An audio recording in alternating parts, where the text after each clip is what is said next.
All right, call to order the Smithfield Town Council, December 18, 2023. Madam Clerk, can you start us with the prayer and the pledge, please? Thank you for bringing us together today in a spirit of generosity. May we honor one another by keeping an open mind. May we voice our truth and listen with an open heart. May we discern your will to unite in fruitful outcome. I pledge allegiance to the flag of the United States of America and to the republic for which it stands, one nation, under God, indivisible, with liberty and justice for all. Roll call, please. Mr. Beauregard? Here. Ms. Hamilton? Here. Mrs. O'Hara? Here. Mr. Ogier? Here. Ms. Alves? Here. Next item agenda is open forum, non-agenda items only pursuant to 42-46-6D. Yeah. May I suggest, because the notice indicates that Oh, that's the right, regular we're gonna meeting is going to skip. start Okay. at 7, Yep. you might want to have that be Next. trailed until after item number 4. Yeah, thank you so much. All right, next item is executive session, closed session, discussion by council vote or other action, Rhode Island General Law 42-46-5A2, sessions pertaining to collective bargaining or litigation, or work sessions pertaining to collective bargaining or litigation or potential litigation. 1, Leonard Pezza and Constance Pezza, Immaterial Sand and Stone Corp. versus Town of North Smithfield, case number 99-1811. Immaterial Sand and Stone Corp. and C. Pezza and Sons, Inc. versus Town of North Smithfield, case number 91-5374. Consolidated by the court and identified as Pound Hill Realty LLC versus Town of North Smithfield, case number PC 1991-5374 and PC-1999-1811. I'll make a motion to move into executive session. Second. We have a motion and a second. Any further discussion? Roll call, please. Mr. Beauregard? Yes. Ms. Hamilton? Yes. Mrs. O'Hara? Mr. Ogier? Yes. Ms. Alves? Yes.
I'll make a motion to reconvene back into open session. Let the record reflect that no votes were taken and to seal the minutes.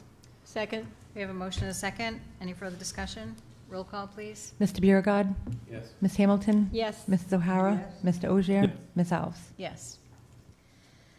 All right, next item is open forum, non-agenda items only pursuant to 42-46-6, a maximum of 3 minutes per person. Anyone like to speak tonight?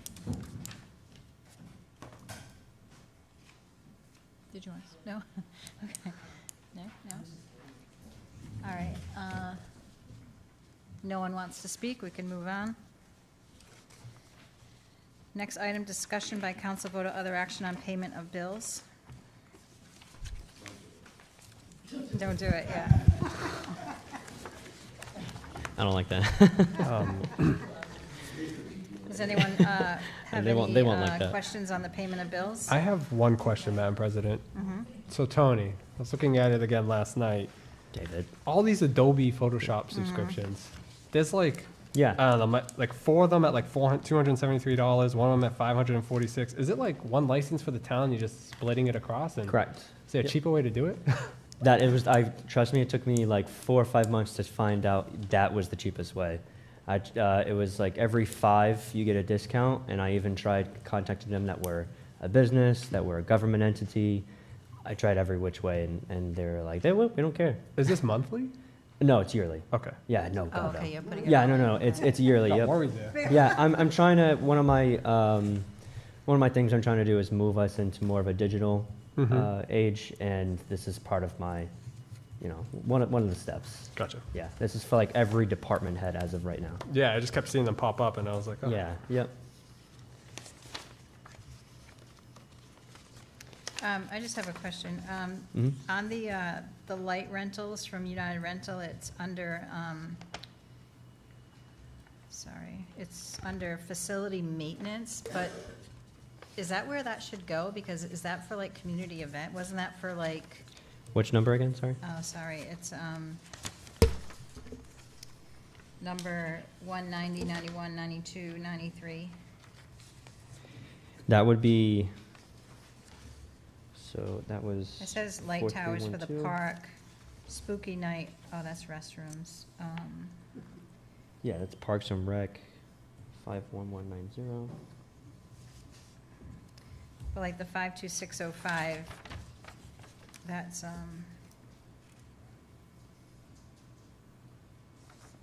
Yeah, so these are, under Community Parks and Rec, events. facility maintenance for, I'm pretty sure, those are for the events. I can switch it from facility maintenance to community events. well, I'm just wondering if that's what it's for. I just want to make sure we're coding it Yeah. right and not just coding it to an item that we have a budget. No, if I remember correctly, it was for community events. I can always verify with Ray just to make sure, or Yeah. just look it up myself on the invoice. But I'm pretty sure those are all for. All right, yeah, I just want to make sure that I know that people code things just to line items they Yes. have money on and not Or they necessarily just what make it's 'em up. for, but if we can make sure we code it to the right line so we Yeah. can, when we do the budget Sure. going forward. Yeah, I'll take another look at those just to make sure they're coded correctly, and I'll talk to Ray about them just to make sure. And then I just noticed a lot of, well, not a lot, but quite a few, like item returns, so there's refunds or there's overpayments. Yeah, How are we so getting a handle on this? Marie has been doing an amazing job of cleaning up a lot of the back end stuff. That was just because Denise was really the previous AP. She was really overwhelmed with a lot of stuff, so a lot of things got put to the wayside and didn't get caught up on. And Marie's been doing an amazing job with cleaning that up, reaching back out to vendors, asking for credits that we have, looking at things that we had paid, noticing that we had overpaid. So this is all cleanup right now. It's not that we were unorganized. We're getting organized now. All right, so there's oversight on the AP, right? Yeah, Like, yeah, okay. yeah. It's All right. between me and Jerry Ann.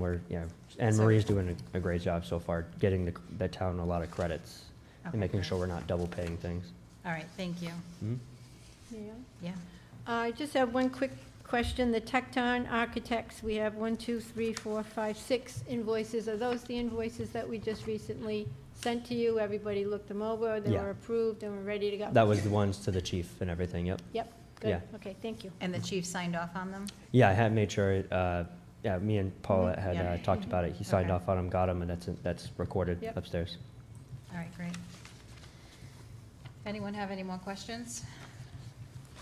Anyone like to make a motion to approve the total payments of $3,220,000, $3,220,209.66?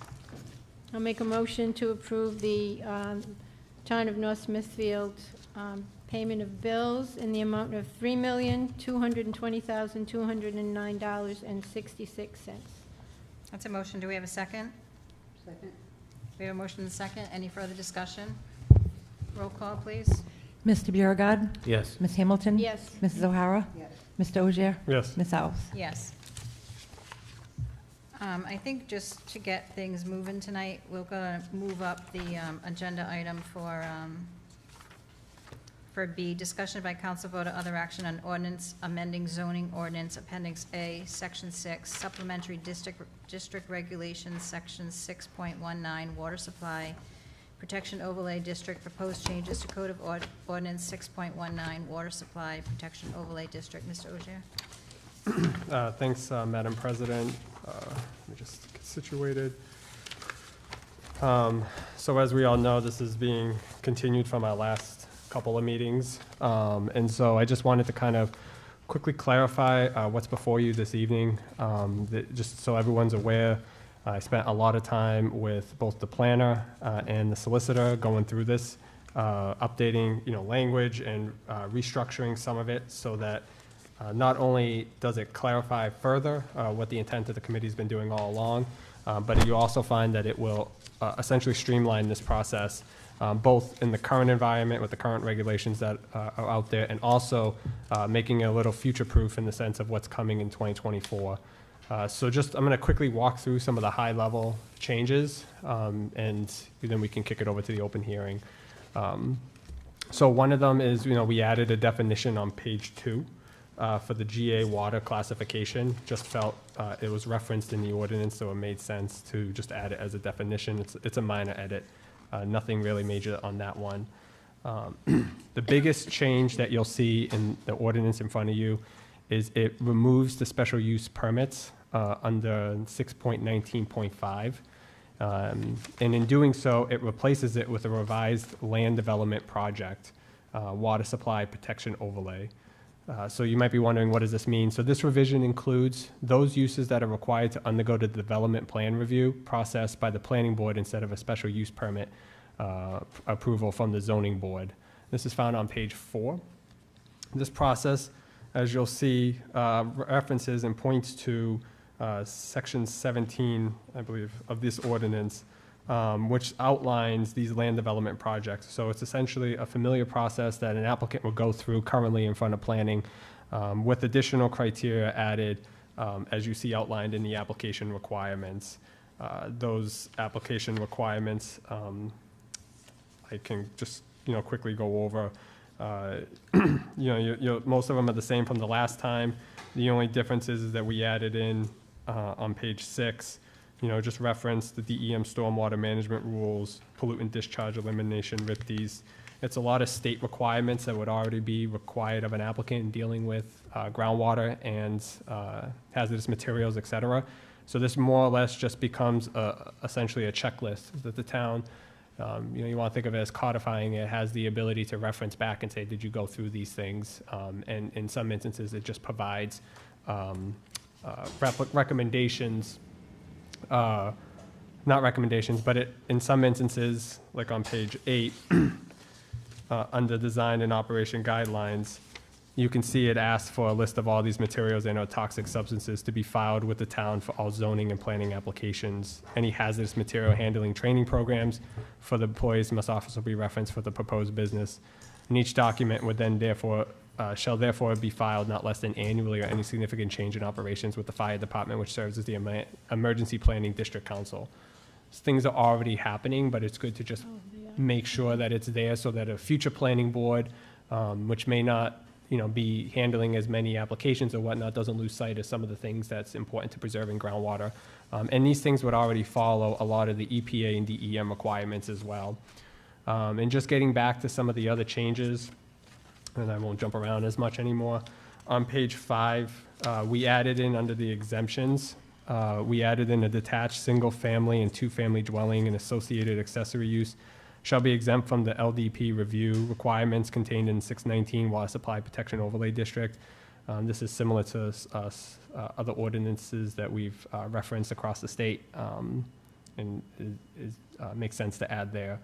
On page 5, you also see we removed any use, if you're tracking the changes, that says, and shall not require a special use from the last sentence, just for the explanation I provided earlier in terms of how this process would now go through the planning board and not back to the zoning board.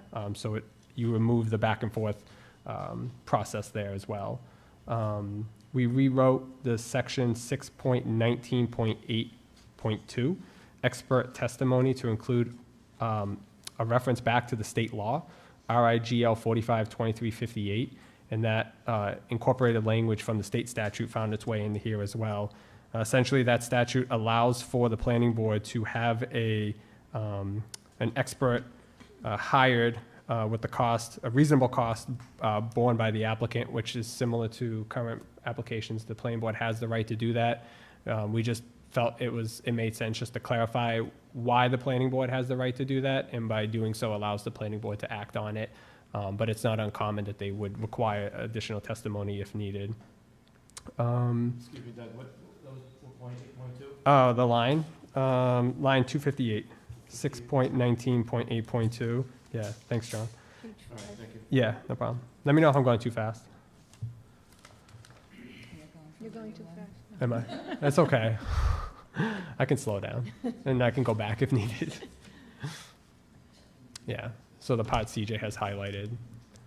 So that, like I said, that section just says at the request of the planning board in compliance with the state law administrative fees, the planning board may, in order to provide for adequate review and hearing of application, engage a professional civil engineer, hydrologist, geologist, et cetera.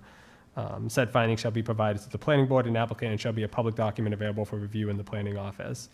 And so, it specifies, that the amount may not exceed the actual cost incurred and to be paid by the applicant to provide those findings. So it's pretty much what's referenced in the state law with the criteria for this section. The additional area is on page 7. Can I comment on something 6, do you want me to wait? That's Just, been changed. Will you go through, go back? yeah, oh, yeah, if you're talking, just speaking to me. She just wanted to know if she could comment. So let me just go through the last couple of Okay. changes because they're small. We removed the last approval criteria under item 6.19.8.5, which is page 7. But I think I may be looking at the track changes, so give me a second. So it's really page 6, under the approval criteria.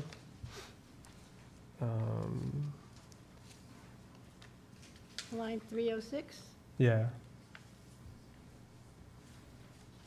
And essentially, if you look, it's in the track changes, you won't see it in the one on this thing for CJ, but it talked about hazardous materials and how they're recorded at the town. That got moved, as I mentioned earlier, to the application contents and design and operation guidelines. Design and operation guidelines. So we just moved it around. We removed violation of license from the language, such as penalties not authorized under the statute. And then the rest of them were just minor changes related to penalties to make it up to date. So I'm not going to go over each one, but the major one is that land development plan.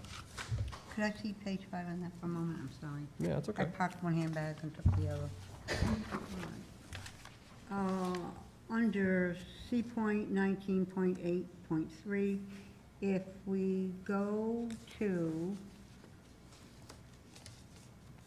it talks about volume and directions of groundwater and surface. I don't think it should be put in there. Read it again, because it's, how can I put it nicely? It's not really a possibility of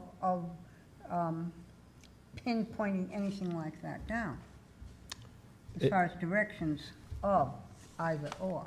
It is. So this and this should be taken out. No, it is, you can, let me see the language. I'll just read the language just so everyone at home can understand. Under application contents, Right. 6.19.8.3, starting on line 280, CJ, just so yeah, that one. It says the application shall include an analysis by a licensed professional geologist, hydrogeologist, soil scientist, or engineer experienced in groundwater, evaluation or hydrogeology to demonstrate that the proposed activity will not be detrimental to the purpose of the district. At a minimum, the analysis shall fully describe the seasonal profile of the volumes and directions of groundwater and surface water flows for pre- and post-development scenarios, the location and use of all present and potentially suitable future drinking water supplies that could be affected by the uses, and the location and use of any surface and/or groundwater that could be affected by the proposed use. This language is similar to what you would find inside of the stormwater management rules and regulations. Right, but it's not a and- constant. And in those applications, you have to cite page and almost verse from a hired engineer that you would have to provide in order to fill those out. So it's similar to what DEM would expect in an application process.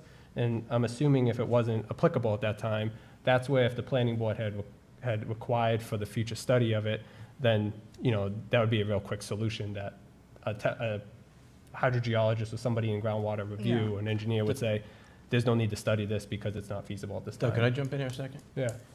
I think Claire is onto something, because if you look at this right here, what she's talking about, that's what's gonna cost an applicant a ton of money. How is an applicant, if you just got rid of groundwater and just put surface water flows, that's fine. But if you're how is an applicant gonna determine the flow of the groundwater? They're gonna have to start drilling multiple wells, I would imagine, to determine the flow. This is gonna cost an applicant in the potentially tens of thousands of dollars, because the groundwater shifts, that also changes. So for an applicant to determine the flow, which direction the groundwater is flowing, they're gonna have to drill multiple wells in order to determine that, and the cost could get astronomical, and then to a point where it's not even economically feasible to do any work over in that area. So I would suggest that you strike groundwater Water and just put surface water. Yep. Because seriously, how are you gonna determine the flow of the groundwater? The water Can't. how are you gonna determine that? Only God can.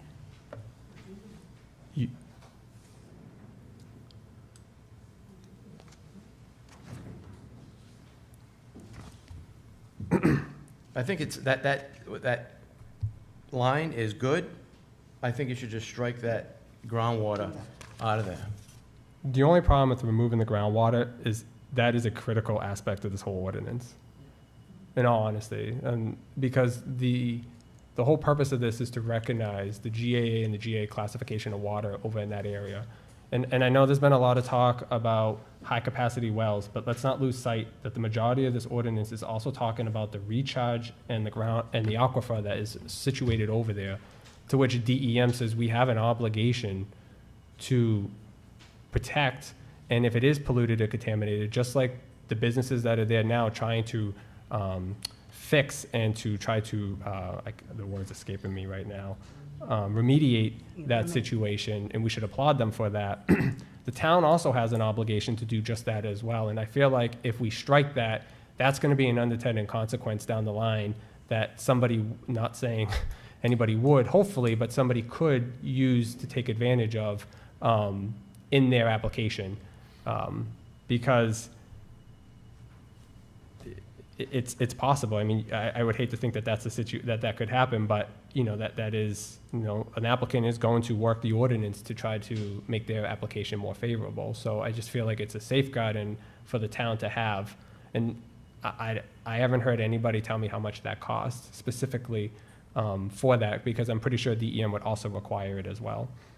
How do you determine the flow of the groundwater, though? It would have to be And it can change. multiple wells, and see, that could be, talk about unintended consequences, that could be a deal breaker if somebody has to develop a piece of property over there, that they're gonna have to start, that could, I don't know what it costs to dig a well, or multiple wells to find the flow of the groundwater, but I imagine it could get quite costly. some communities, such as, just to point out, Richmond, they actually require an applicant to dig wells, test wells. They just passed their ordinance as well. And it is, I can tell you right now, it is much more stringent in terms of requirements from a nitrogen load content and other areas as well. It follows very similar to the process that we're implementing here tonight, or hopefully this passes, where it talks about the being a land development application project. But they worked with an engineer, if I'm correct, the solicitor, and they were advised that these things are not out of the realm of impossibility. So I think it's worth noting. I guess we can discuss it later as the public hearing moves on. It's just that, is Richmond, is the land undeveloped completely? A lot of people from Industrial Drive took over where earlier companies absolutely dumped, well, I can't say that, harmful materials. So can we equate something that's never been touched with something that's been violated, and we have businesses coming in, spending a lot of money to upgrade the conditions? So let's just not lose sight of one thing. This is not just it does relate to businesses, but this also has effect on residential. And in 2024, if everybody watched the last planning board, the planner made it clear, inside of the industrial area, you could put housing. The town would have no right to block that. So we need to be mindful that we're focusing on one thing, but the state is saying something else is going to happen and could happen. And while the town doesn't have a lot of control of it, we should control the things that we can control. And that's where I think this is important.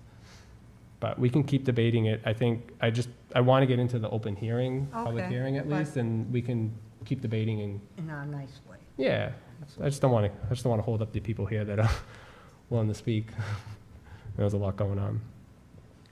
So those are the major changes. If there's any other questions, I'm happy to answer them now. If not, we can discuss further. I just have a quick question. So you've met with the planner or planning board and the solicitor and got information from other communities? I mean, this has been an ongoing, this Yeah. is not I don't know if the something that solicitor you're wants to pulling weigh together in at the last now, if his opinion on it, or later, after, we hear from people in the public, but I feel David can tell you firsthand how much time we spent speaking on the phone over the last week and a half between him and the planner. It was probably over, 10 hours? So, I mean, that's just between the phone calls and the work, so you equate his rate to that. I mean, he spent a lot of time going through it, so it has been vetted. Okay, And it good. does, in my That's- opinion, also addresses a lot of the concerns that we heard as Yeah, well. so it's in addition to all the other things that you've done for the last however Yes, long with all of this is- the yes. experts that you've met. You and, could see it's changed drastically over the last right, week and a half. It has, right, good, thanks. Did you want to open it up to the public hearing? Yeah, so I'll make a motion to reopen the public hearing. Second? We have a motion and a second. Any further discussion? Roll call? Mr. Biragad. Yes. Ms. Hamilton. Yes. Mrs. O'Hara. Yes. Mr. Ogier. Yes. Ms. Alves. Yes. Anyone like to speak?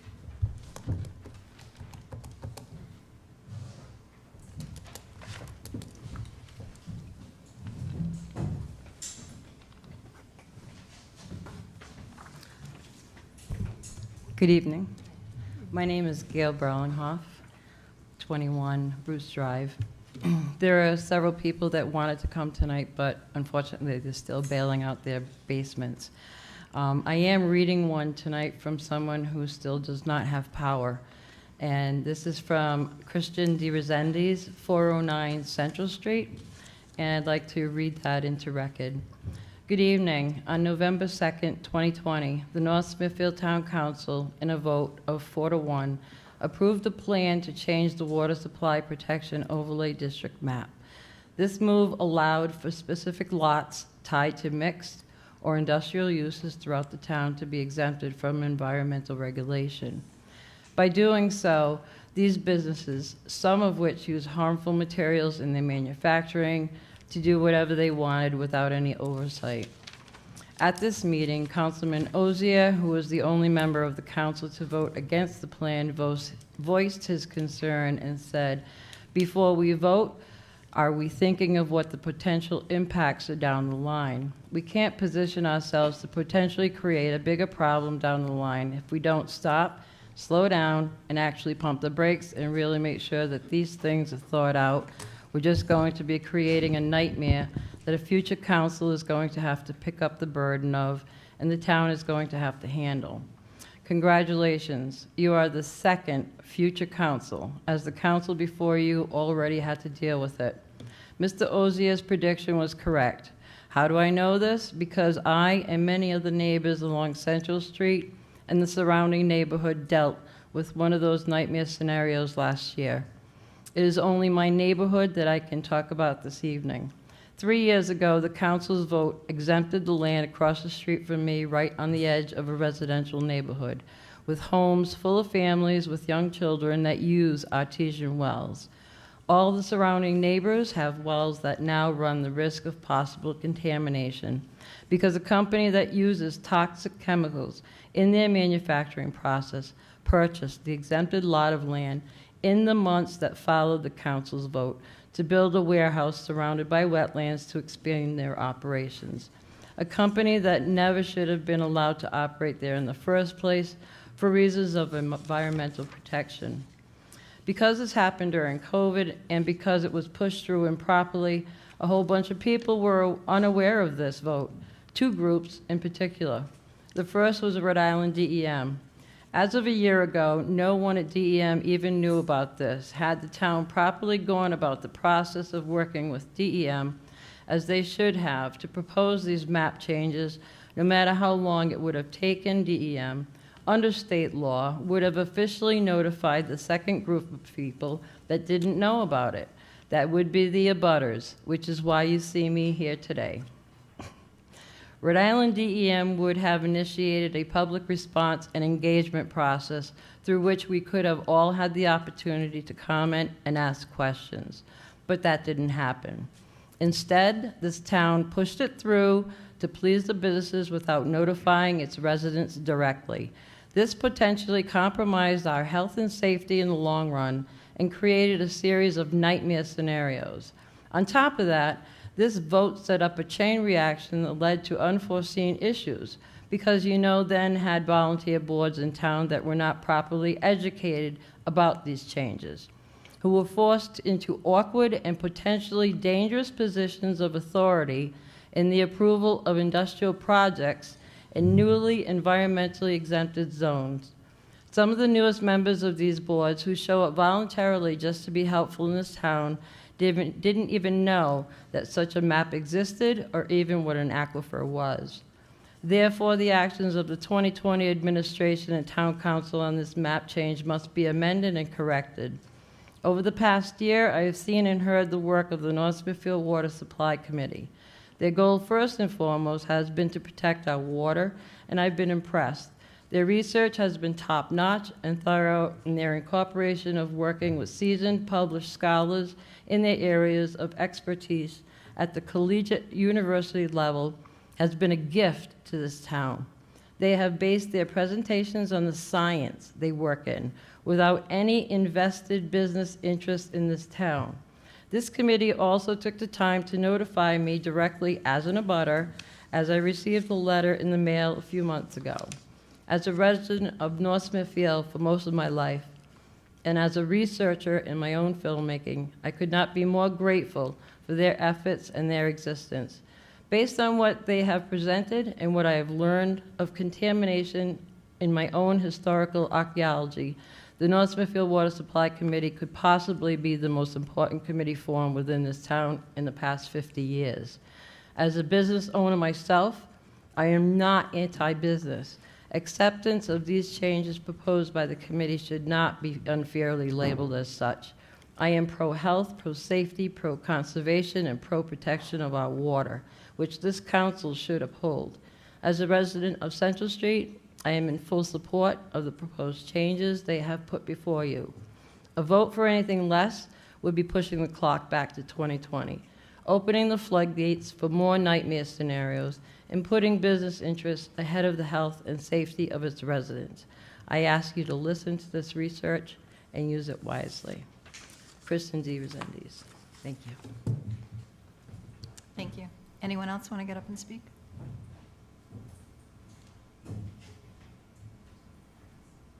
Anyone else want to speak?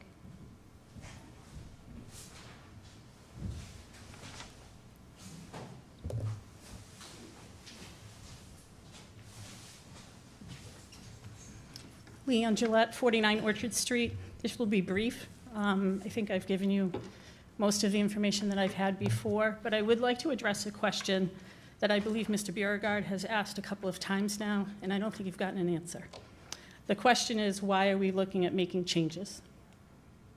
If my memory serves me correctly, this very town council created this Water Overlay District Committee to review this ordinance. So the answer is, you asked us. You asked us to review it, to do our due diligence, to ensure that this ordinance is protecting our water. We have done all that you have asked us to do. We're not giving you our personal opinions. We are not giving you our personal suggestions. We are reporting back to you what the experts have said to us that they recommend. Experts being Lorraine Jobert, multiple members of the Rhode Island DEM, Jonathan Zwarg, Mark Denon, Carolyn Murphy, Department of Health, Shannon Nakama, Melissa Orpin-Tews, Michael Burns, Acting Rhode Island State Geologist Brian Savage, and most recently, the EPA, Ellie Kwong. I asked Ellie a number of questions, the same ones that I asked Jonathan Zwarg that I've read to you before. Here is her response. I read the proposed town ordinance section 6.19. It looks like those areas that were under exemption from previous version of the ordinance would be grandfathered. I recommend that these existing building structures, businesses, or agriculture uses should be integrated into the current proposed ordinance. At a minimum, they should meet the special permit use criteria. The wise use and management of the town's natural resources is critical to support the town's economy, to protect public health, and to maintain healthy natural systems. Water quality and quantity are strongly correlated with land use. Land use, transportation, and development influence watershed health and water quality. Generally, as the intensity and the density of the land use increase, water quantity and quality concerns will increase. Each town has a crucial role in protecting its precious resources. Each town can manage how the growth takes place, how much additional water may be needed, and how much it will cost to deliver that water. The town ordinance would be an appropriate mechanism emphasizing specific use of water and land to protect availability and quality of these resources for future generations. Better management of these resources promotes public health protection, better quality of life, and increases values of properties. So I don't think that it gets much clearer than that. EPA, to me, I don't know how much higher we can go for our research than EPA. So again, this is from the experts. This is expert testimonial, expert research, and I urge you to vote in favor of everything that we've given you. Thanks. Thank you. Anyone else like to get up and speak?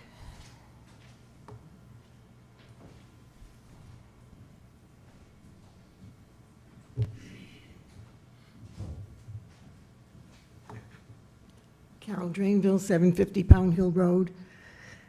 The question about whether to test the groundwater or the, and exclude it and just do the surface water, it seems to be pretty obvious here that because this groundwater is being used in so many places for so many residences, that you would need to know the direction of flow of the groundwater if a business was coming in to protect all the areas around it.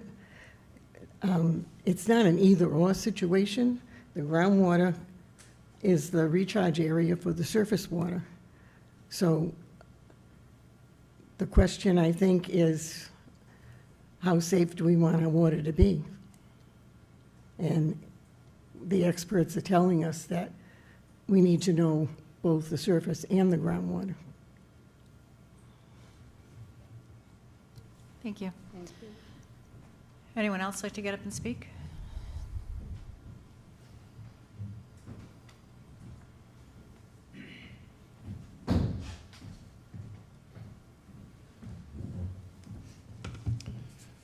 Gary Osofsky, 88 North Main Street.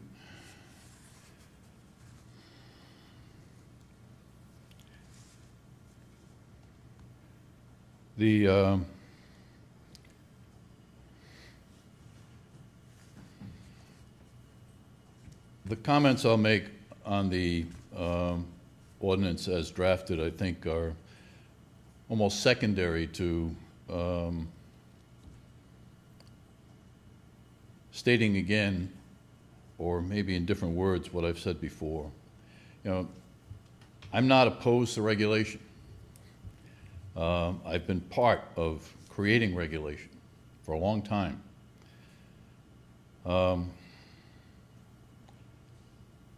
I gave you a draft of what I would do to create the opportunity to protect our groundwater townwide. It obviously was a waste of time on my part. We're still looking at this ordinance that, the work that I've done with ordinances was best characterized by Leslie Tato when she led the Office of, what was it? Regulatory Reform, I guess. What the business community has tried to do statewide is be behind efforts to create clear, predictable, and reliable regulation. That's what I believe I offered you 2 weeks ago, with the benefit of having served this town as a member of the Planning Board, of the Sewer Commission, of the School Committee, most importantly as the Water Authority and the Administrator.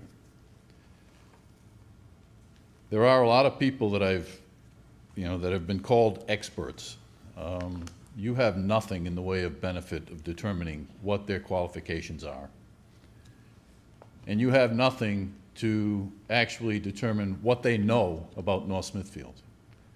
Their comments are global. They're easy to agree with. I mean, who doesn't want every effort to try to control or protect against releases of hazardous materials? We all do.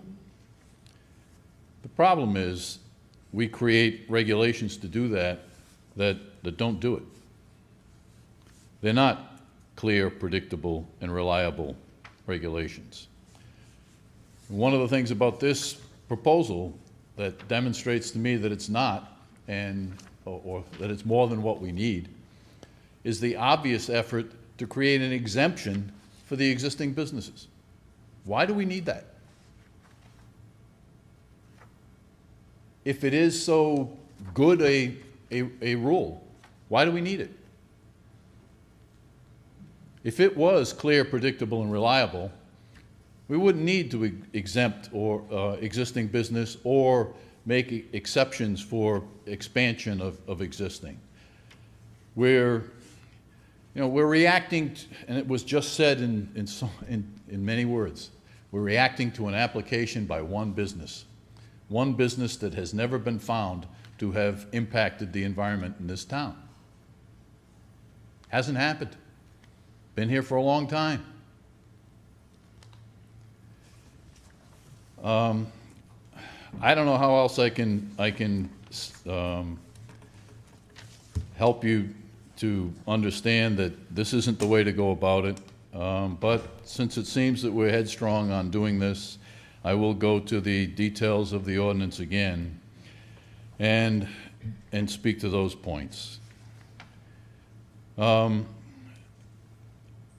said that we're dealing with science. Let's look at lines 177 and 178 that speak to if any portion of a lot is in the overlay district, the whole lot is in. So I'll throw out a possibility. We got a 10-acre parcel with 1 acre that's in the overlay district. The whole parcel's in. That, if it's not in the overlay district, it means that the topography is such that 9 acres has water flowing that way, and 1 acre has water flowing this way. That's the groundwater protection area. We're going to protect the whole 9 acres on the other side. Why? What's the point? That water's not going in the direction of the area to be protected. This isn't a science-based perspective. This is a heavy-handed regulatory perspective. If we go to lines 230 and 231,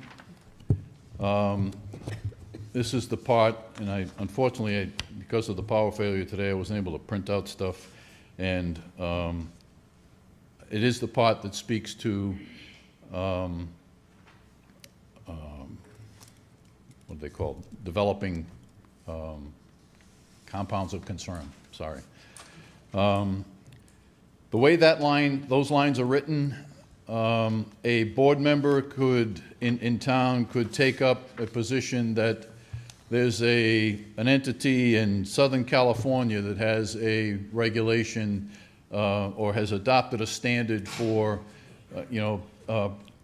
protection against some dimethylethyl bad stuff that is at 2 ppb, and they want to see that applied. There's no reference to a standard. It opens it up to any standard. Later in the ordinance, in 619 8.5 line or item 8, there's better language. If you're going to stay with this, I would suggest to you that you want to duplicate the language in that second section, because that references EPA and DEM standards.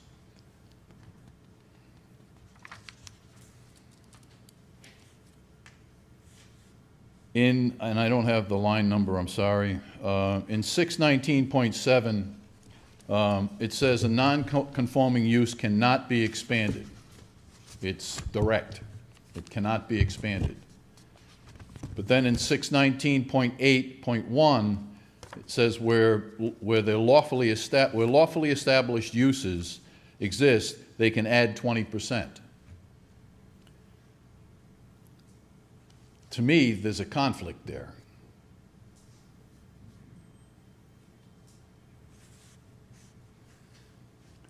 We giveth and we taketh away, it seems. In 619.8.3, item 3, and it's 284. Wait, 284. line 284. It was just stated that, we need to look at the groundwater. We need to look at what we're asking for. Yes, the groundwater should be protected in areas that have potential use, absolutely. But if we're going to require people to give an assessment of groundwater flow before and after, I said this before, you're looking at a circumstance that will put a cost on an applicant that they will not endure. They just will not do it. They will go elsewhere. You're saying keep out is really what you're saying there. Unless the words and groundwater are removed, or groundwater and, I think is the order, are removed from line 284. It's not putting our groundwater at risk. The rest of the ordinance is will not be compromised by removal of those words. What it won't do is require people to spend senseless amounts of money on achieving something that varies throughout the year. Achieving a definition of something that can vary substantially throughout the year. And that's just assuming that we're talking about overburden. If people get grand and they want to say, well, let's talk about the bedrock, the cost for doing that and the accuracy of that are just exorbitant. Let me just say it at that. Again, you're saying keep out to new business. In 61910, item C, I commented before, and I'll ask again, does that line ignore the state stormwater rules, or does that paragraph ignore the state stormwater rules that exist today that did not exist in 2006 when these standards were last redrafted? Gary, can you repeat the line real quick? I don't have a line number. 619.10, item C. Thank you. It's where you're talking about maximum lot coverage. You know, the football field at the high school covers, I don't know, I should have calculated the square footage, but whatever, 300, about 30,000 feet. It's essentially impenetrable. It's 100% coverage of that area. But there's an elaborate engineered system below that field to make sure the water that lands on the field goes into the ground. There are engineering solutions that are allowed today on the state level that this paragraph simply says, nope, can't do it.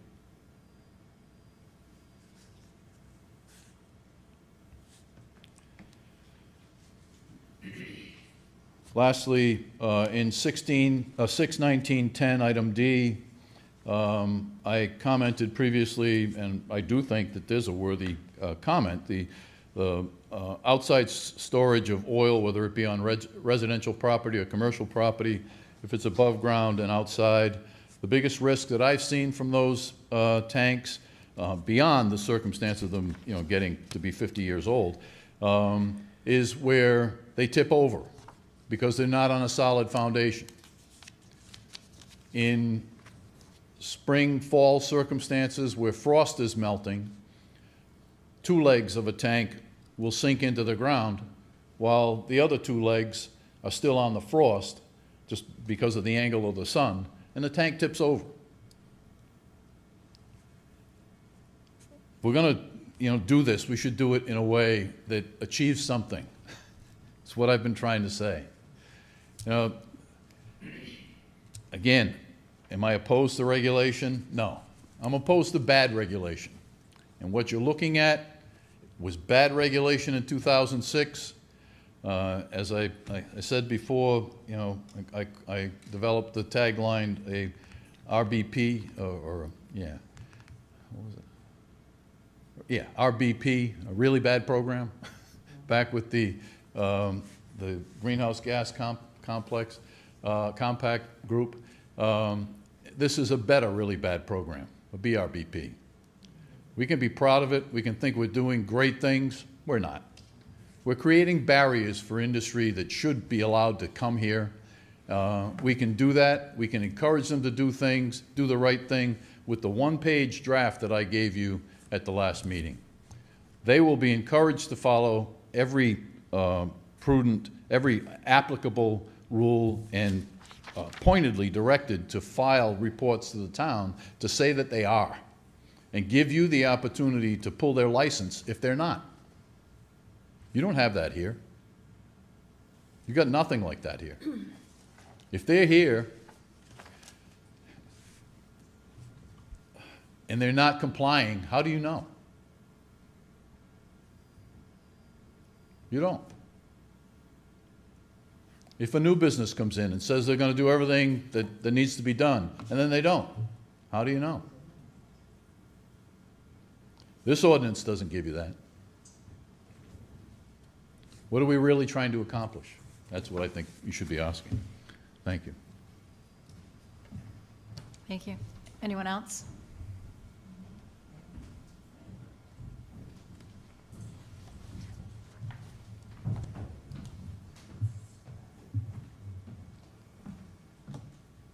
Gail Burlinghoff.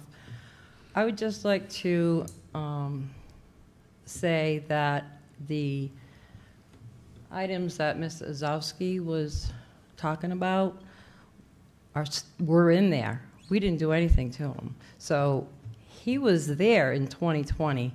He was there in 2016 when they were doing these, in 2018 and 2020.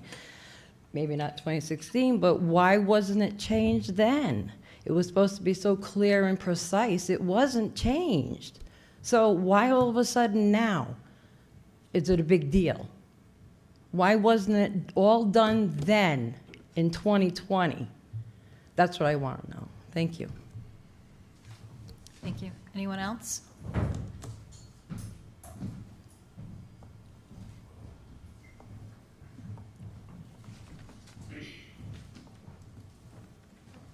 Hi, Jason Jarvis, 140 Industrial Drive. You know, as I keep coming to these meetings, you know, there's two sides to this story, and I'm caught somewhere in between it. I truly appreciate everything that the committee's doing. I appreciate all the time I spent with Doug, which is probably over 10 hours also, in trying to get to something that makes sense for both parties. And every time I come here, I get torn both ways. And I'm sure the board does too. So it's it's one of the hottest things I think you're going to vote on this year. And what I see is like when the groundwater thing comes up. So I'm not involved in the sense of thinking that far in until I get to these meetings. And unfortunately, I'm very busy. Days like today, maybe even more busy.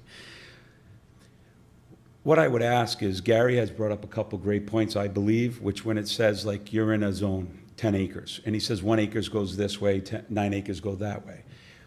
If you're going to make that the responsibility of the business owner on Industrial Highway, and we've been here for 20 years, to show you that our addition of 20%, which we just got passed last Thursday night for one of my facilities, we're coming in front of the planning board.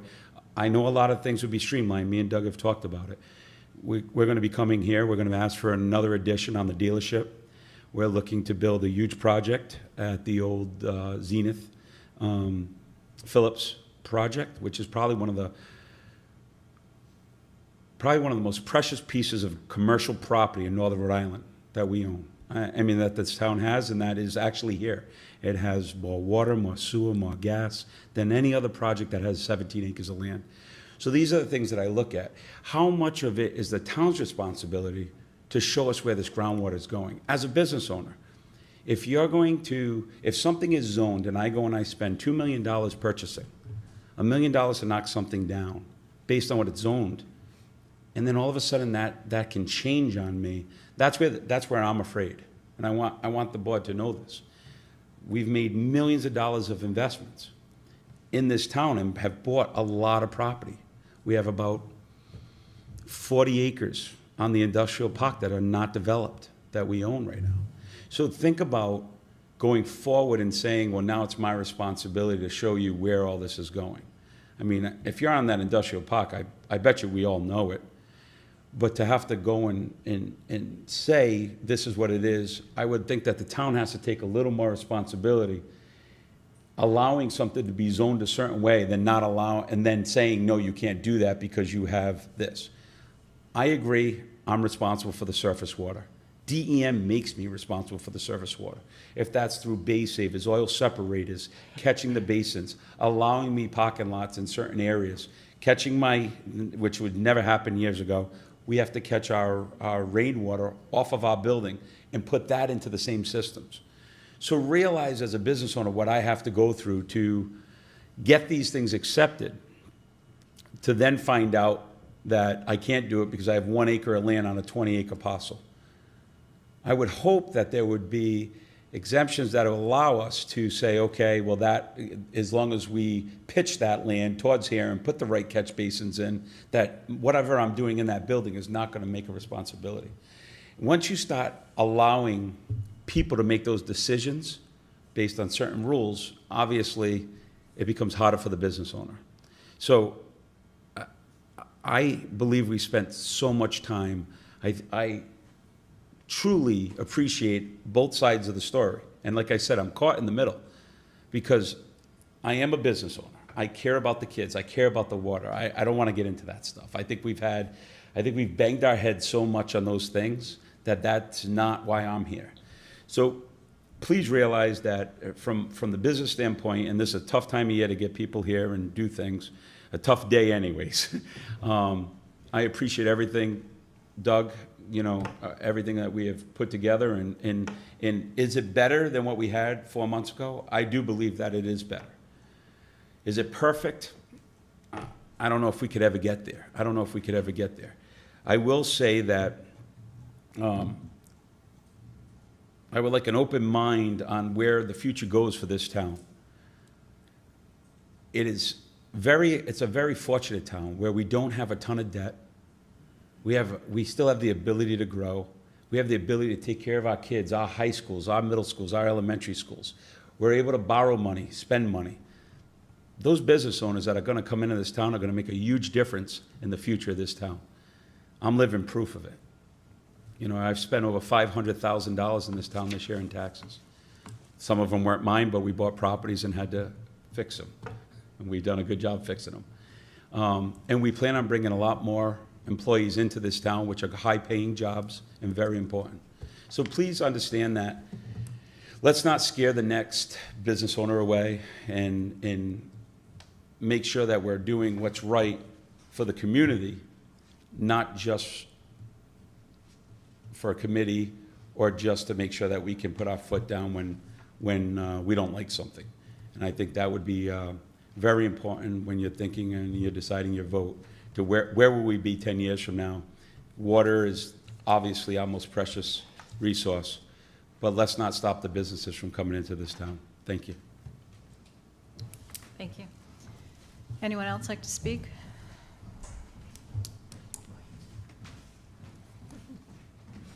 Just quickly, I'm not going to go through everything that was said, but one thing in particular stood out, and it was stated that we are reacting to one business in town, and it was clear tonight. We are not reacting to any businesses in this town, and I want that on the record. There was somebody that spoke. Perhaps it was a letter that was read based on a resident in town, but that was from a resident. That was not from our water committee. We did not look at this through the eyes of any one business. We've spoken with a lot of businesses. I've appreciated all of the conversations. I think we've had great dialogue back and forth. We've taken some of the things that businesses have come to us with. But on the other hand, we were also told by some businesses, people that went ahead and built without having DEM approval, came right to us and told us. And I'm not saying who, because they did it right. They did end up getting the DEM approval, but without this, and without the land use chart, the land use is going to dictate what can be built, not this ordinance. It's the land use chart that determines that. But if you don't have this ordinance, the town is not able to step in. You're going to rely on the DEM, and according to the DEM, I've said this before, by the time it gets to DEM, you are now being reactive as a town, and it could get very expensive. Where we are trying to be proactive and give the town the ability to have a say in things. We're not trying to stop businesses at all. That's all. Thank you. Last one. We gotta let, it's a public hearing. Right. Just one more, okay? You're going to have new boards coming in, and I was on the zoning board for a long time. We did not have one workshop with the solicitor to let us know what the new rules and regulations were going to be in any given year. So I beg you to please have workshops with the solicitor, the planning board, the zoning board, the economic, any board that has any laws that are changing this year. Please have workshops. I did not go to one. I had to learn all this on my own, and it's just not right. It should be done with the town, and it's the solicitor's job, I think, to let everybody aware of what all the rules and regulations are. So I think that's something that should be done next year. Thank you. Thank you. Anyone else?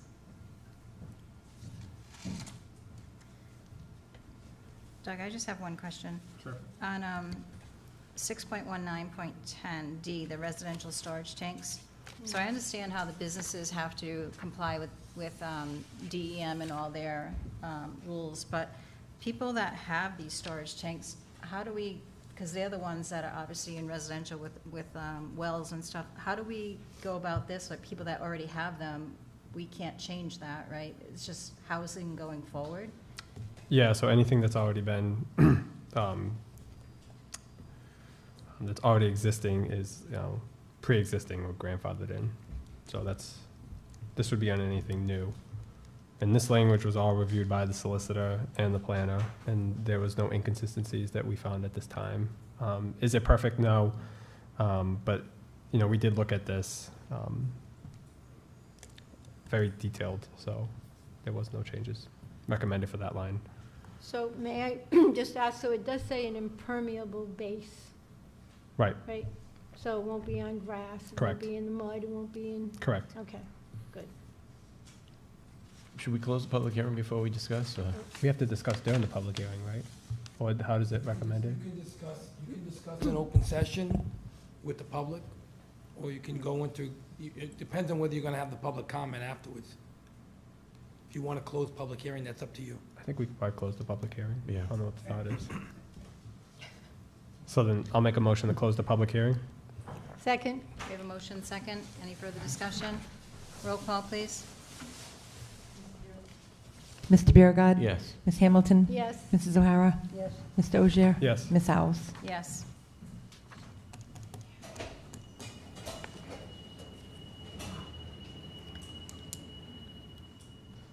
Is there any council members have any other questions or discussion? I have a question.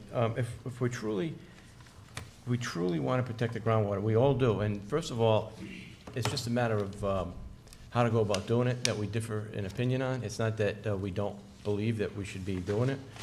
But if that's really our goal, to protect the groundwater, then why not go with Gary's ordinance? I don't know if you had an opportunity to read it. Yep. Why not go with that? Because there's no map. It's North Smithfield. It covers residential, it covers commercial, it covers every area there is. So why zero in on one area? Why not go with Gary's complete, the whole town? The whole town. Same rules and regulations for everybody, covers the whole town, no maps necessary, and it's, look at one page.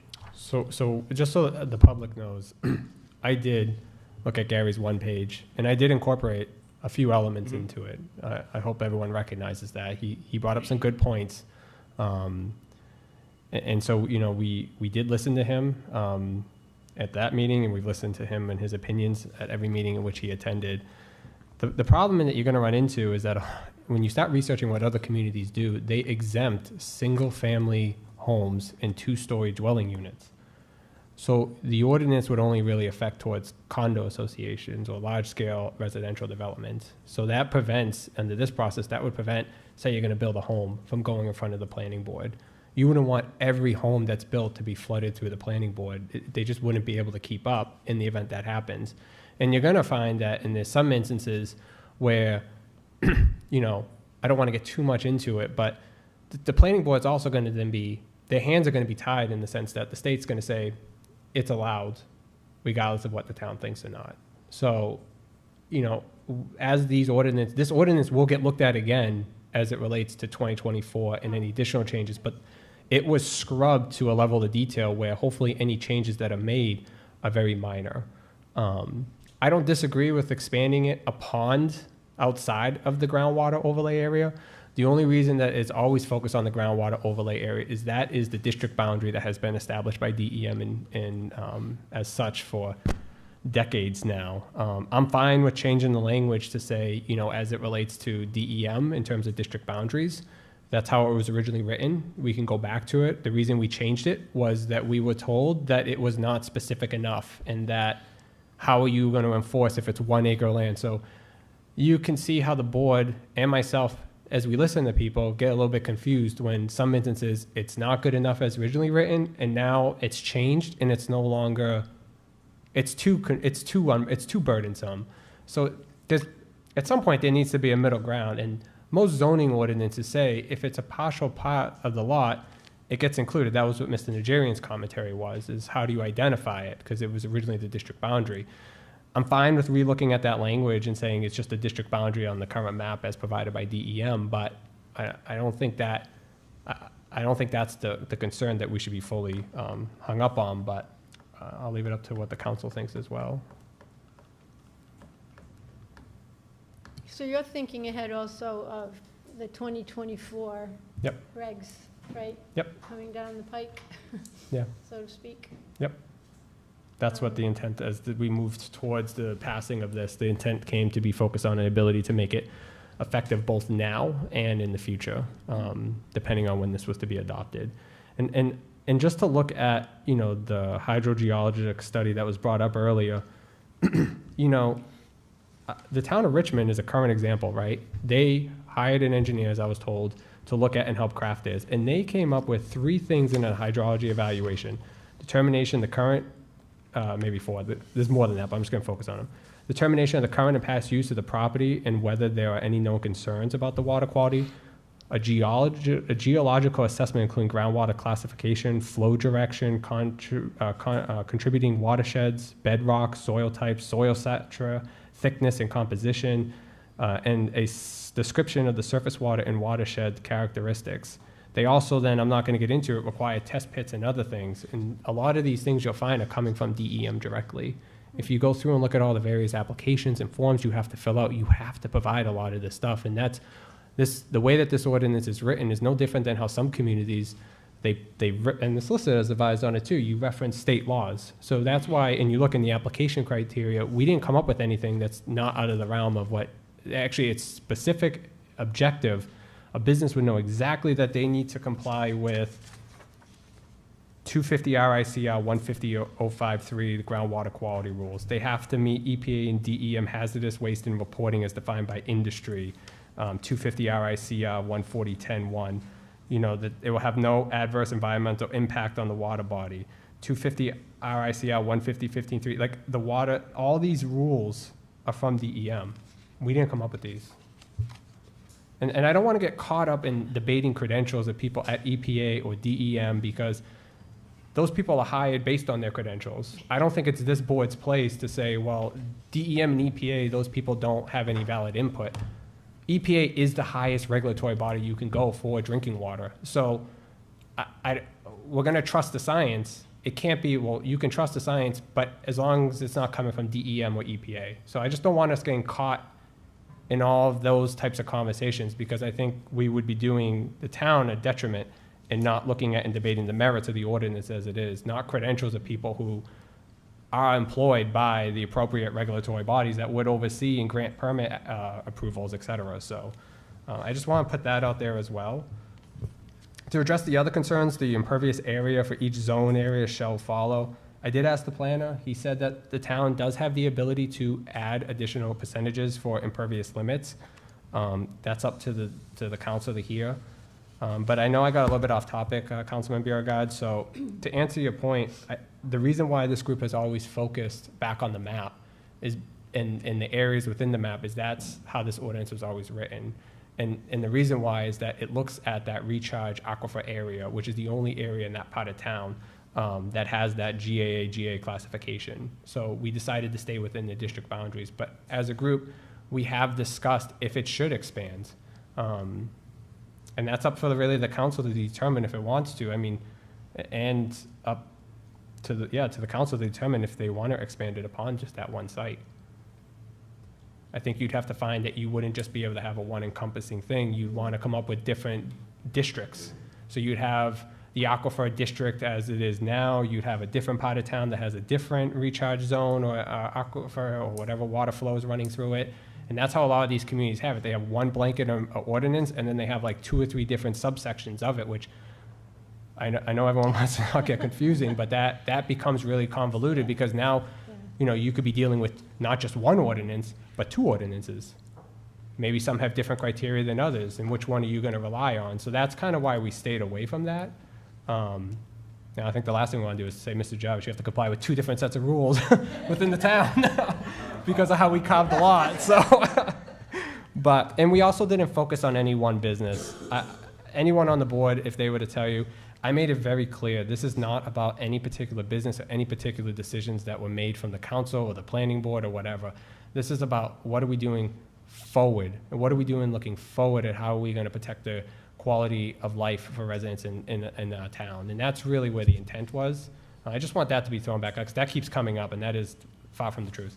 And I think you're right, it's residents of the town, whether they're business owners or not, right? So I think that's important. And the other thing I want to just go on the record to say about the comments made about the lack of scientific expertise of individuals or credentialing, you know. These people that you got in touch with are the experts. These are the people that provide expert testimony when there are lawsuits.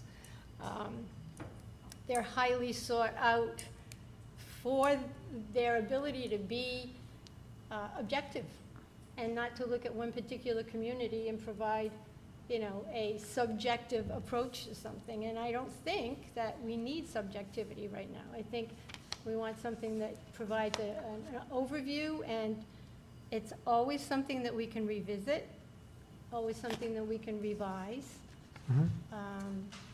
So I don't see what the, I want to go on the record for that. Gary's an expert.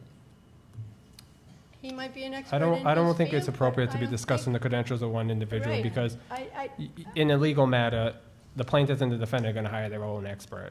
I mean, I don't wanna get into that process. And Gary's opinion, I want the record to reflect, Gary's very knowledgeable, and I said this at a planning board meeting. He's very knowledgeable in what he does. I actually asked him to be on the board multiple times, and I know he has dealt with a lot this year, and I sympathize and I empathize with that. But I did seek out his opinion, because I know that he is knowledgeable on this topic. And like I said, if I didn't believe in what he was at least saying or kept an open mind, I wouldn't have incorporated any of the changes that he proposed.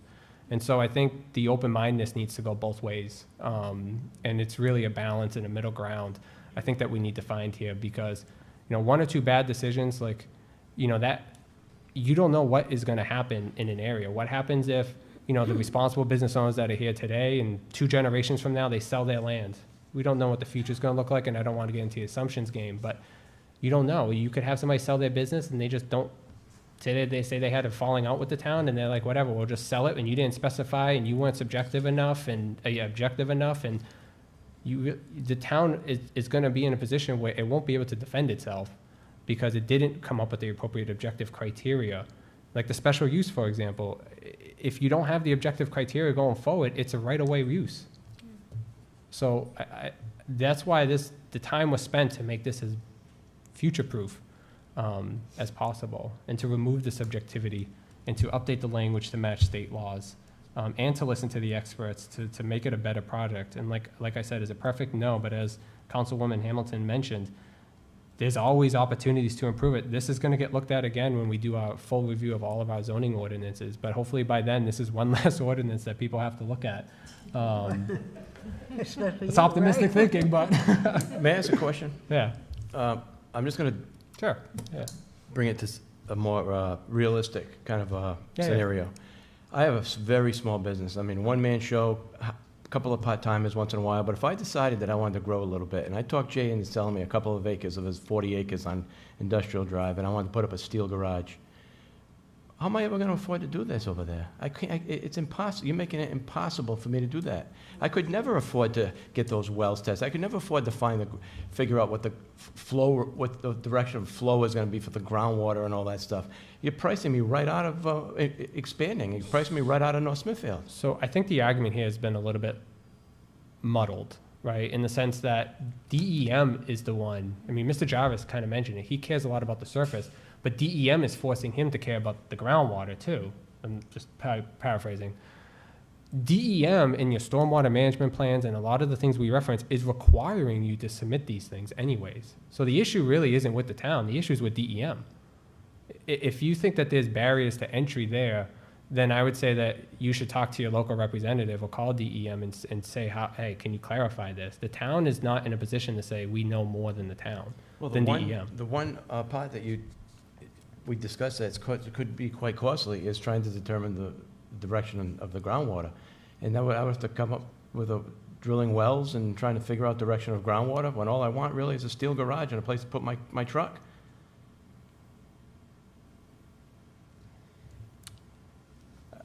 I hear you, John, Councilman Biergard, I hear you, but, you know, that's where land use comes back in, right?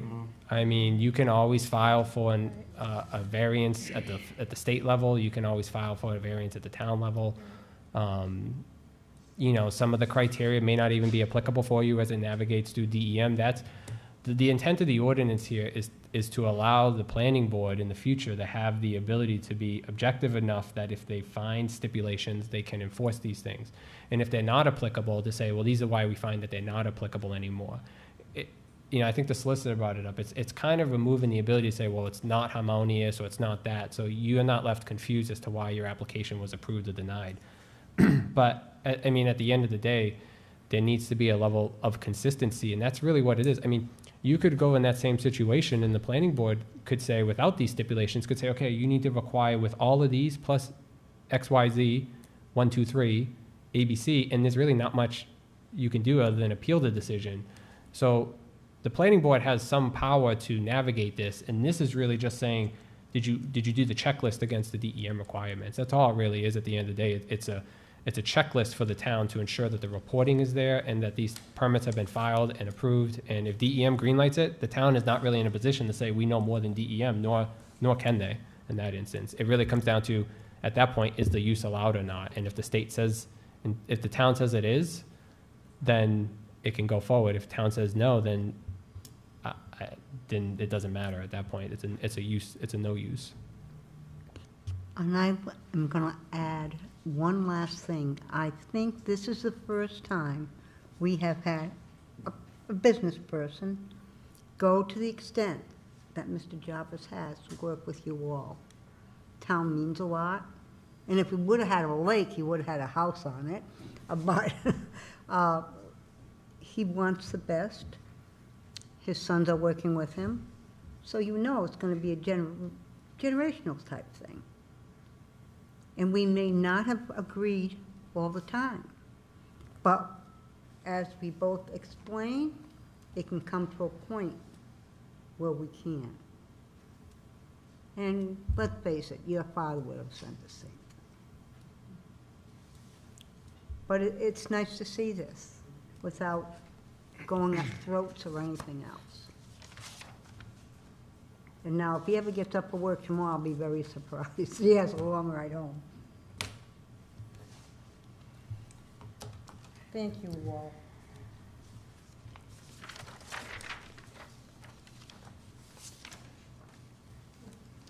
Do you want to continue this as a second reading? Go into Hey, the you want to next? go into the second? Yeah, we can. Yeah, because we closed the public hearing, so Yeah. now we're in the second reading, right, David? If we close the public hearing, we're in the second reading now. Yeah.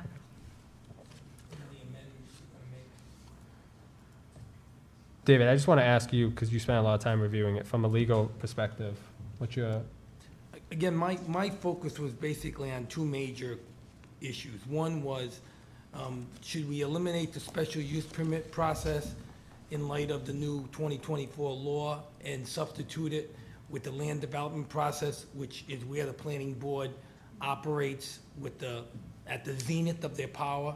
And two, if we're doing that, let's tie in the fact, the concerns about imposition of testing, and I tied in the state law that specifically authorized the planning board to demand any and all testing necessary. There's a specific state law. That was raised by the chairman of the zoning board, because zoning board has less authority to demand tests.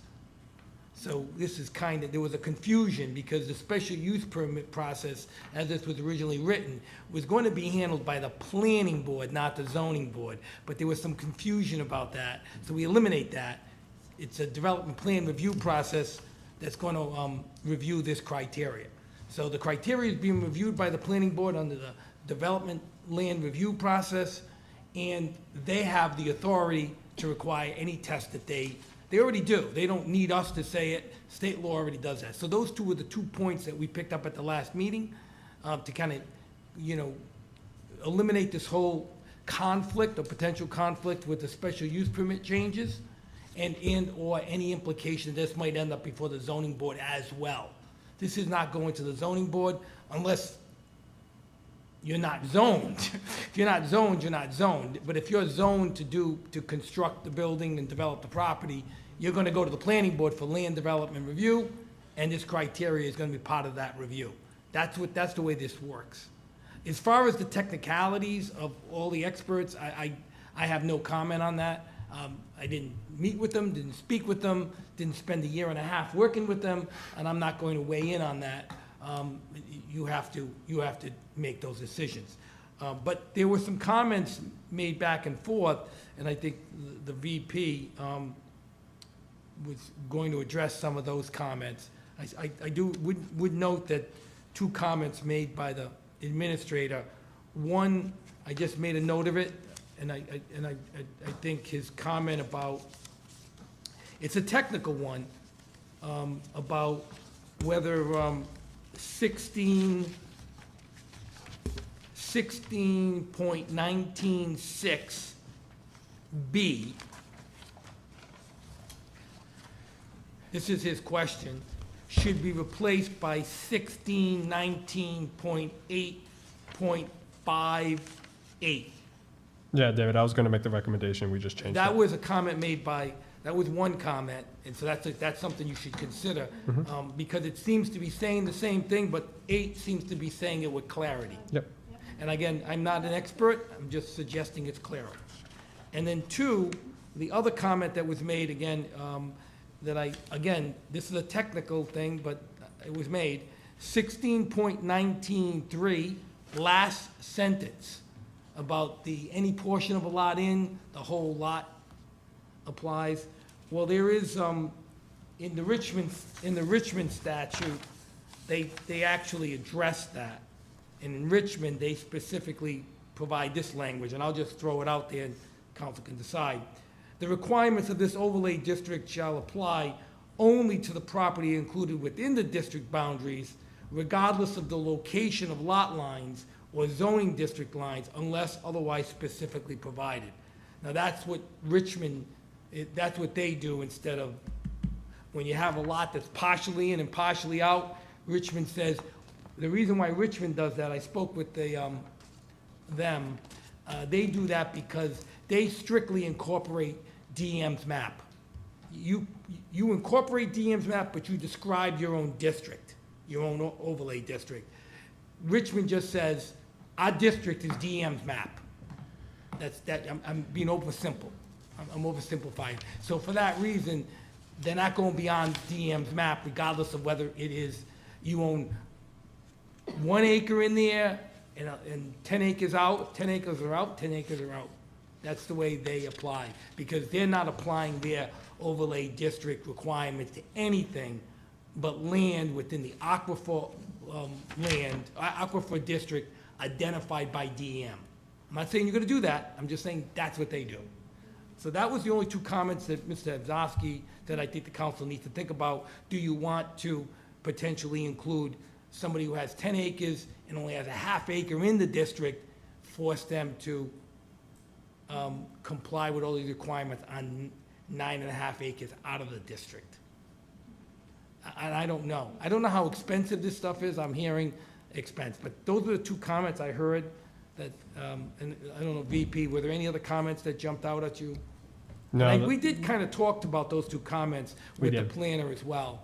That's the reason why I'm saying, those were kind of discussed on our conversation. So those are my comments.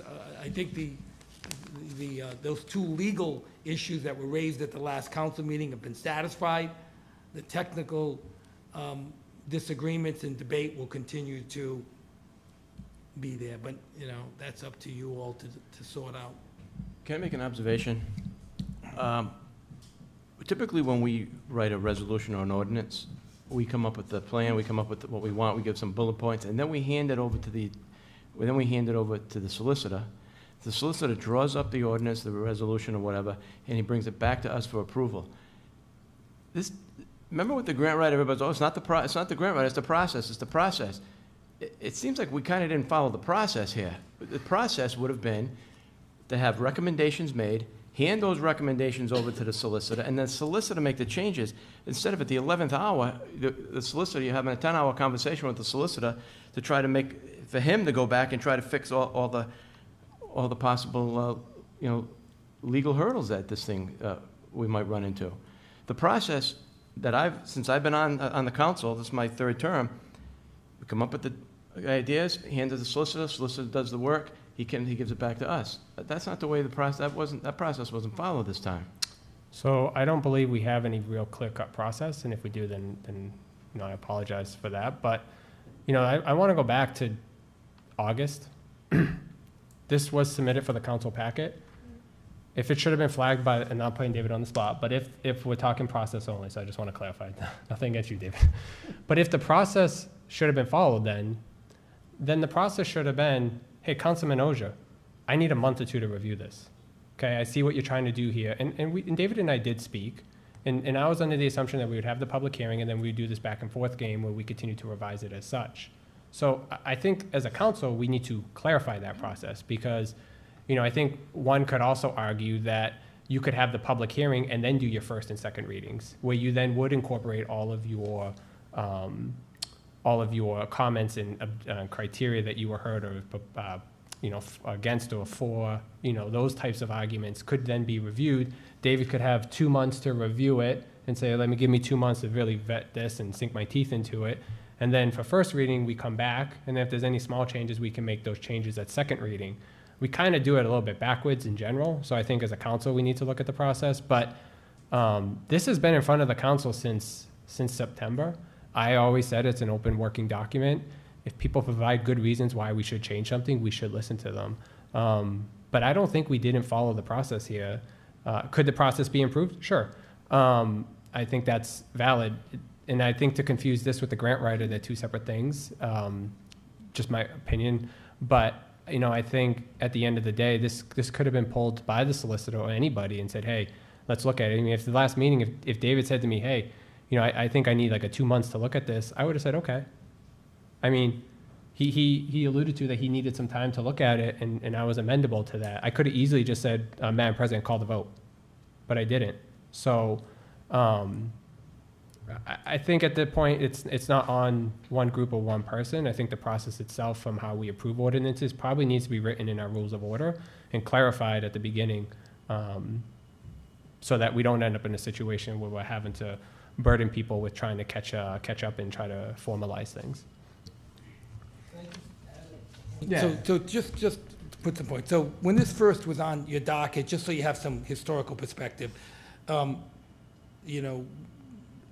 originally the concept was they were going to add back the land they took out in 2020, and they were going to review the ordinance for any changes. What has happened over the last year and a half has been a lot of changes, and a lot of debate about language is already in there. I got to be honest with you, I heard 15 minutes of debate on a section that the only word that was changed was a correction of a spelling. 6.19.83 is exactly the same language you have now. I know people are talking about it but it's exactly the same language. So there would never be a situation that existing language that's not being changed would be normally debated to this extent. We're talking about, do you agree or disagree with the map change, needs to be a vote, and the changes that are highlighted in this document, not the existing language.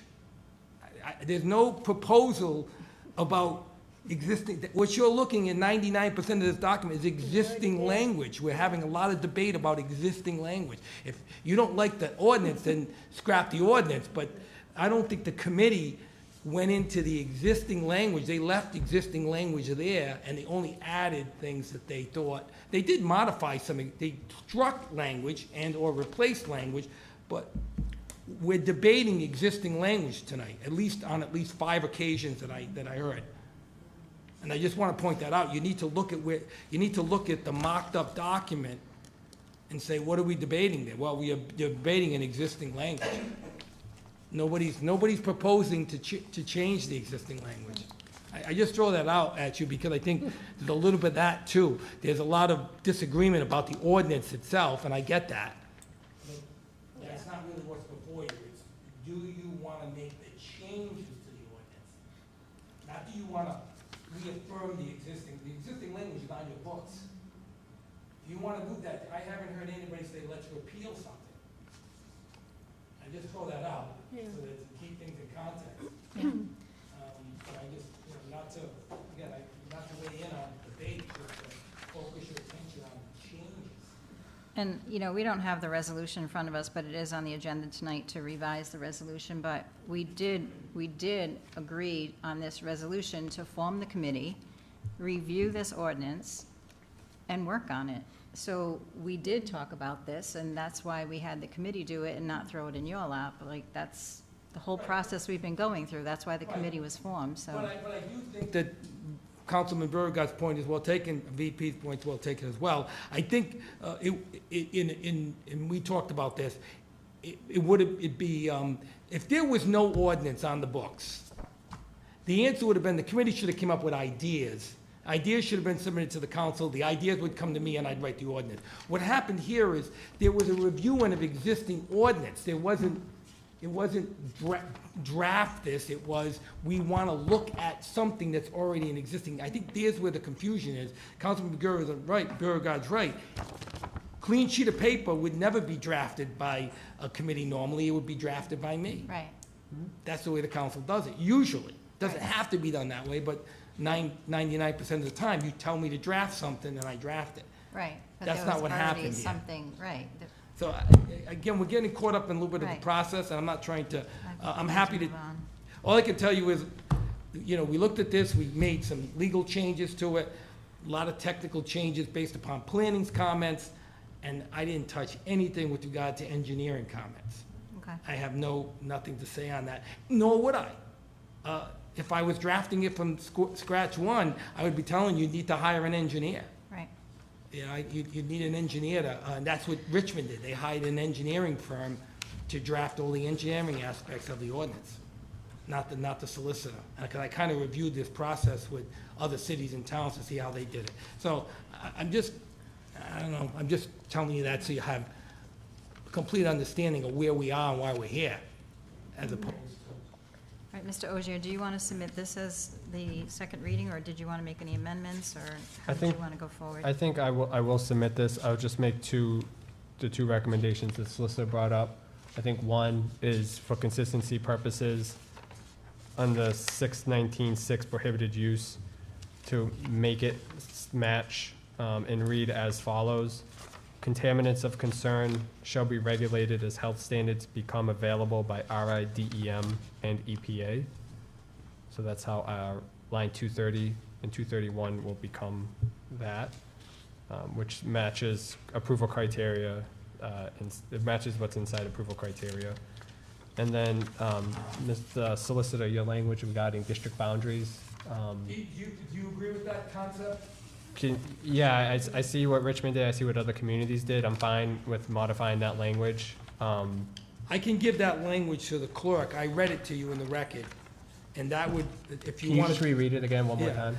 According to, I'm looking at on 6.19.3, last sentence. The last sentence on 6.19.3. 177, 178. 6.19.3. I think you're a little bit, You're gonna go up, down further. 177. Point 3. CJ. yeah, it's line one. You're right there. yeah. The last sentence is line 177 and 178. That line would be, if you want to do it, would be stricken and replaced with the following language, which I will give to the clerk. The requirements of this overlay district apply only to the property included within the district boundaries, regardless of the location of lot lines or zoning district lines, unless otherwise specifically provided. And as I indicated to you, Richmond did that because they follow the DEM map. Okay. Yeah. That's why they did that. They don't try to go outside the DEM map.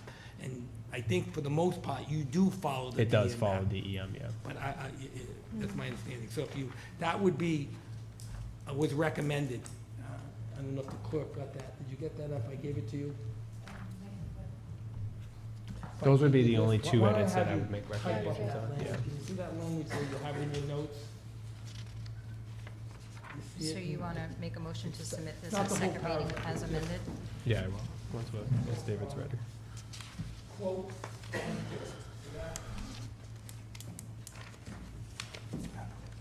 If that's what you want to do that, then I would say you'd move to strike 170, line 179 and 178. 177, yeah, 177, 178, and replace it I'm with. sorry, 177, Yeah, you're good. 178. Yeah, I think, I mean, I was contemplating that anyways. And I shouldn't say strike that line, because I don't know if that's the same line number on everything. Is it the No, I same? think the line you were referencing I is think probably you the should mocked just up. say, yeah, in your mocked-up version, it's in the 190s. I mean, I think you just want to strike that language. Don't refer to the lot Yeah, yeah. lines. Yeah, we're just doing it for people that are looking Right. at the screen. But that would be the language that you would strike and replace it with the language I read into the record Yeah. and handed to the I think it clerk, makes sense, it's fair. wherever that is. I can help you find it, Joanne. Aside from that, I have no further edits. Did you get the first edit that the council VP put in? You need me to read it again, Joanne? So under, let me find the page.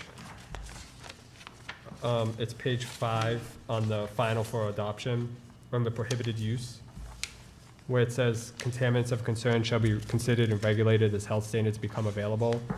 I just wanted to match what's under the approval criteria, item 8. So it will read, contaminants of concern shall be regulated as health standards become available by RIDEM and EPA. So just, that's the only edit, just so it's matching. Aside from that, no other edits.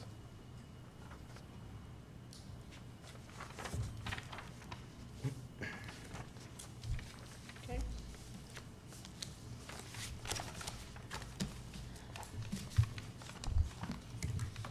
So how's the process work now, David? Is it a vote, or is there I any other think, ability for I think comment? the first thing you should do is to reference in the record that you have 4 documents in front of you. Okay, You have a mocked-up version that's kind of the history of this ordinance as it was worked on by the committee and the council, and it has a lot of mocked-up changes on that document. Those changes have been incorporated into 2 documents that are clean. One is marked final for adoption, and one is absolutely clean for signature. The one that is clean for signature and final for adoption are the same, other than the 2 comments that the Vice President just went through. So they incorporate all those changes in the mocked-up version. So I want you, those are the documents that are in front of you. So I think the first thing would be to adopt those 2 changes that we just, a motion would be to adopt the 2 changes that As we just amended. voted. Before you do that, if you go to 284, and if you got rid of groundwater and, I could support this, When you're on 284, which document, if which, you're willing to make that change. no, which, are you on the Number- clean copy or Clean the, copy. Number 284. are you on the clean copy, Councilman? Yes. Yes, page 6. Okay, so you're on the clean copy. Because then, those line numbers are not the same on the mocked up, that's all I'm saying. Okay. Because I feel that you're pricing out the little guy, and that prices out the little guy right there. And the little guy becomes the big guy eventually, if things work out.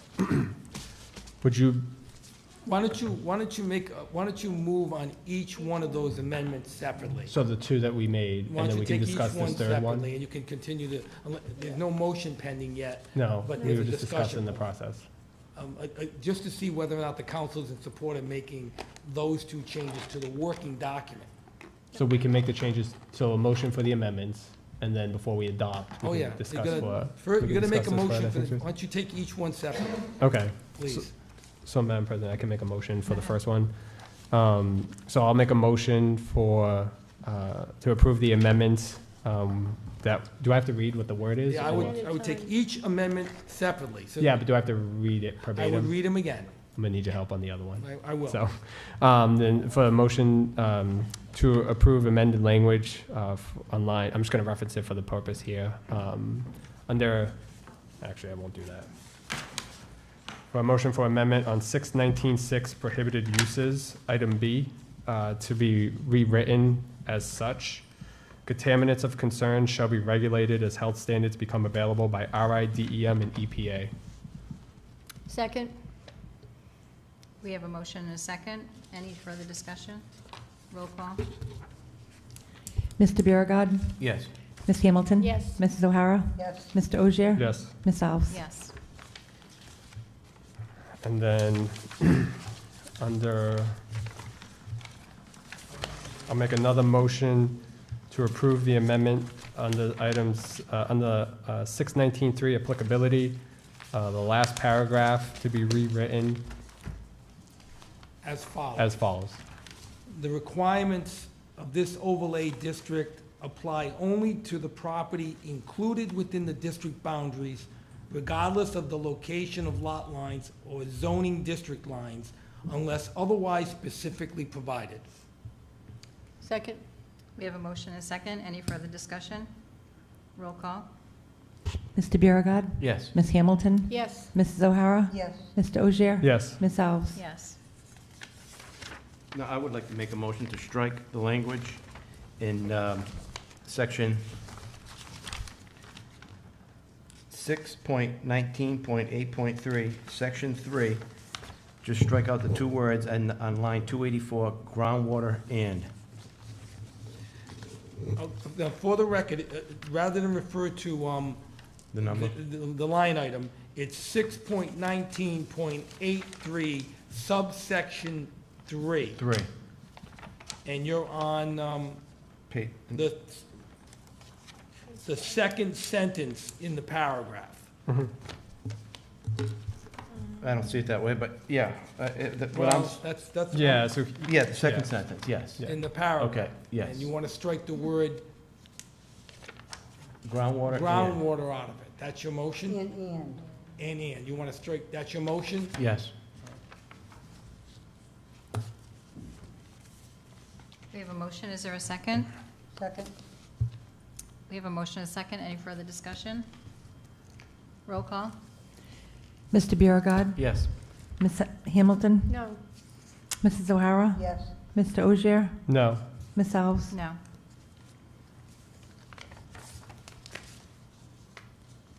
Are there any other amendments?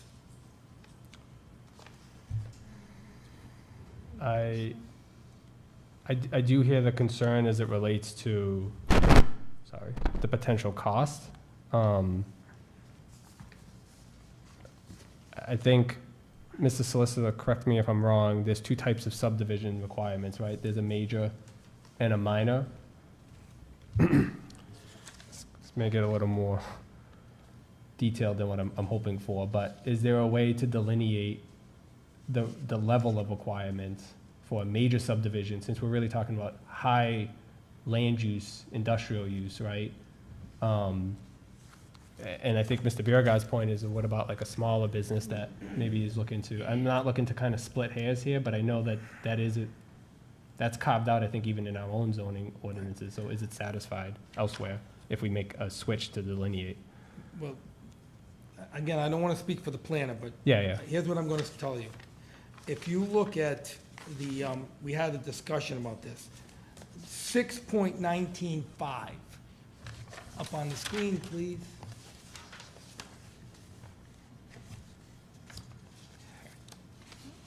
That section, that section was written that way because a land development project can be a development review for a parcel, a development that is not a minor or major, it's the lowest level. just a new building on an existing property with the appropriate zoning that meets this criteria.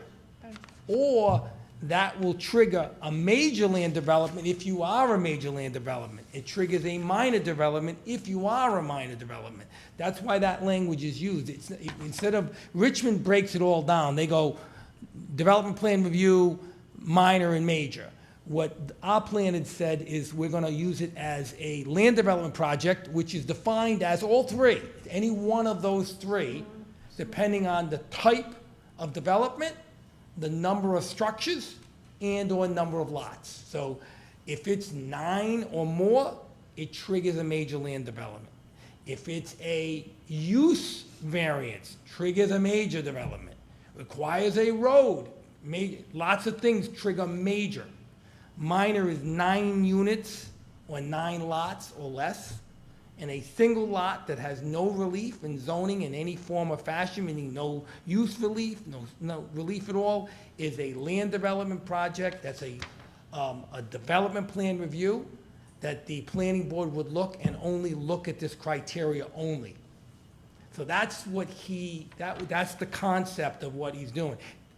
But it's still going to require a single structure or a single development to require a development plan review with regard to this criteria. That's the rub. That's the rub. That's the checklist. If you're in the water overlay district and you're building a single structure or a single lot, you'll be at the lowest level of land development project review, right? Because don't forget, minor is 2 public hearings, major is 3 public hearings, 3 major steps. Development plan review is 1 step, 1 meeting. See that? It's like, that's the 3 different levels. I don't know if that clarifies anything, but it doesn't eliminate the requirement that the business has to comply with this list. Well, it shouldn't. I just didn't want to give you asked me, the question was, should we start getting into major, minor? No, I'm yeah, I saying was just curious if there's a we mechanism. we already So we cover took it. care of it. By Yeah. doing it this way, we cover it. Okay. You're not going to be considered a major just because you're in this zone. You're not going to be considered a minor just because you're in this zone, but you are going to be a development review project that has to meet these criteria. Does that make sense? No? They still got to do the groundwater testing and the all flow, all that stuff, all that expense. Yeah, Absolutely, yeah. absolutely. But the question was about, is it less money than a major? Yes. Is it less money than a minor? Yes. But this process is going to be required. Okay. And that's kind of the plan as a point of view.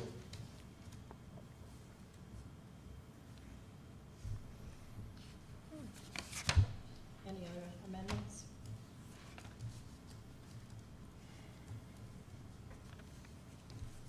No, I don't think so at this point. I think maybe it's an area that, as we're looking to adopt, maybe we can further study out. I mean, I was looking at Richmond's again here, and they still require it as well as part of some of theirs. You know, they reference it, and that, as David said, this is, as the solicitors mentioned, this, a lot of theirs was also written by an engineer, which it's not, ours is pretty close, considering we started from an existing one.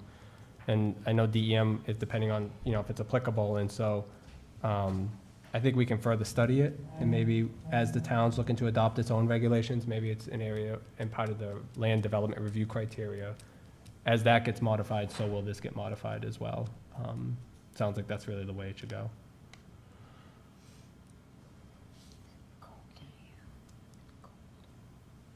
So I have no further edits unless anybody else has any.